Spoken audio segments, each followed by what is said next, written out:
omonganmu yang menganalogikan suara yang sangat merdu, yang sangat damai, suara yang menyejukkan jiwa, yang mencengangkan jiwa, kau seanalogikan dengan lolongan anjing.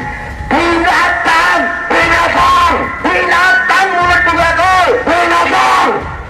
Maka dari itu ya kul, bertobatlah, bertobatlah, akui kesalahanmu dan mohon maaf. Umat ini hanya memohon para pemaaf. Ketika kau mengatakan mengakui kesalahanmu, maka umat-umat yang terbesar di negeri ini akan memaafkanmu. Tapi proses hukum belum juga. Statement yang dilakukan oleh buzzer dari oposisi yang bernama Nico Silalahi, sebetulnya saya tidak gubris ya, karena statement yang dibuat itu penuh dengan aroma kebodohan. Saya selalu mengatakan orang bodoh itu boleh, tapi kalau orang bodoh sombong dan dipamerkan, nah ini baru masalah. Ini yang terjadi pada Nico Silalahi.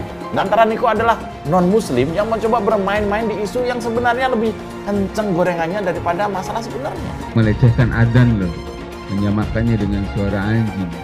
Kira-kira yang bersangkutan, Mas Yakub ya, itu akalnya waras apa enggak? Jawab.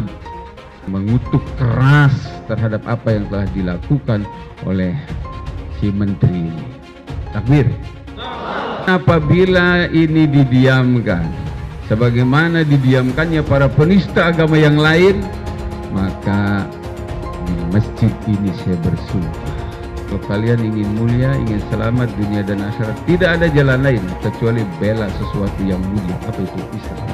Kementerian Agama harus menjadi kementerian agama baru, kementerian yang milik semua umat beragama, kementerian bukan kementerian satu agama saja, tapi kementerian semua agama. Terus bekerja dan mewujudkan cita-cita yang kami yakini sangat mulia ini demi Indonesia.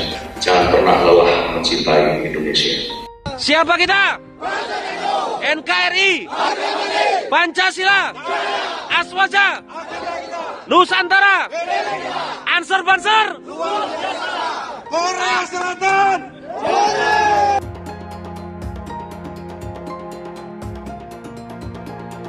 Adzan adalah kalimat yang paling disukai oleh Allah Subhanahu wa Ta'ala. Adzan sendiri adalah at-ta'abbud lillah. Ini jelas merupakan peribadatan kepada Allah. Ini dari sisi hukum fikih ya. Jadi ini ibadah sakral ini. Makanya tidak boleh kita sebagai muslim membiarkan ada siapapun menista, menodai posisi agungnya adzan yang ditempatkan sebagai at-ta'abbud lillah, wajib untuk diagungkan, tidak boleh dihinakan, dan tidak boleh kita membiarkan ada celah orang untuk menghina, menistakan ini. Takbir. Takbir.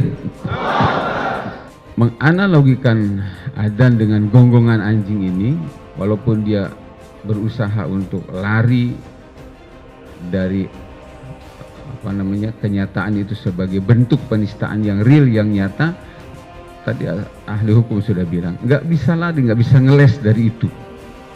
Maka sekalian izinkan Al-Fakir untuk menyampaikan pendapat para ulama ahli sunnati wal jamaah agar menjadi pelajaran buat kita dan peringatan juga buat siapapun.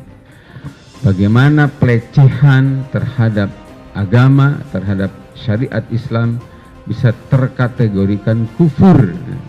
Bercanda, senda gurau dengan menggunakan simbol-simbol syariat itu adalah bentuk pelecehan. Apalagi ini bukan dalam posisi bercanda. Bercandanya saja pun bisa terkategori ini. Apalagi ini secara sadar, bukan bercanda, serius loh menganalogikan adzan dengan gonggongan anjing. Melecehkan Allah, melecehkan Rasul, nanti lebih jelasnya lagi, melecehkan Al-Quran, melecehkan sunnah, ya, bentuk kekufuran yang telah mengeluarkan seseorang dari agama. Na'udzubillah min dzalik. Kemudian beliau juga menguatkan pendapatnya tentang bahwa penistaan terhadap simbol, terhadap syiar agama Islam, termasuk perbuatan yang akan menyebabkan seseorang keluar daripada Islam, murtad dia. Para ulama berpegang teguh dan menjadikan landasan tentang fatwanya itu kepada surat At-Taubah ayat 65 dan 66. Melecehkan sesuatu dari Al-Quran, dari sunnahnya Nabi, termasuk melecehkan orang-orang yang berpegang dengan Quran dan sunnah, misalnya melecehkan jenggot, melecehkan muslimah yang berhijab, ya. Apalagi melecehkan adzan loh, menyamakannya dengan suara anjing, ya, yang di dalam Islam ini termasuk binatang yang terhukumi dengan najis mughalladhah. Kira-kira yang bersangkutan, ya, yang terduga menista adzan ini, masyakut, ya, itu akalnya waras apa enggak ya? Jawab. Baligh apa enggak dia? Baligh, udah aki-aki dia, ya. Udah aki-aki. Dari umur kita tahu dia sudah baligh. Tapi enggak tahu nih akalnya ini, ya. Karena kalau dia muslim mestinya takut dengan seperti ini. Apabila penistaan terhadap syiar Islam itu dilakukan oleh orang mukallaf, jadi dia murtad. Perlu dijelaskan kepada dia bahwa kamu telah melakukan tindakan yang membatalkan syahadat, membuat kamu ini murtad. Perlu, kamu sudah kufur. Jangan ngeles, menistakan, menertawakan, menjadikan sandagurau kepada Allah, kepada ayat-ayatnya Allah, kepada Rasulnya Allah. Mudah-mudahan menggugah para ulama, para tokoh di tempat-tempat lain untuk melakukan hal yang sama. Pembelaan terhadap Islam dan mengutuk keras terhadap apa yang telah dilakukan oleh si menteri ini. Takbir. Wahai para tokoh Islam, saatnya untuk melakukan pembelaan terhadap Islam. Kalau kalian ingin mulia, ingin selamat dunia dan akhirat, tidak ada jalan lain kecuali bela sesuatu yang mulia. Apa itu? Islam. Kalau kalian tidak ada giroh untuk membela sesuatu yang mulia, yakni Islam, ketahuilah kalian tidak akan punya nilai kemuliaan apapun. Karena sejatinya kalian adalah cuma manusia yang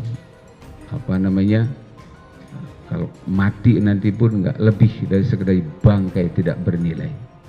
Maka sekali lagi haram hukumnya, apalagi selevel para ulama, para tokoh, para habaib, para santri membiarkan ini terjadi. Kalau Presiden Jokowi serius menindaklanjuti ini, didukung dengan wakil presidennya yang kiai, didukung dengan penasehatnya yang habib, yang mulia itu, maka kita lihat berarti ada keseriusan.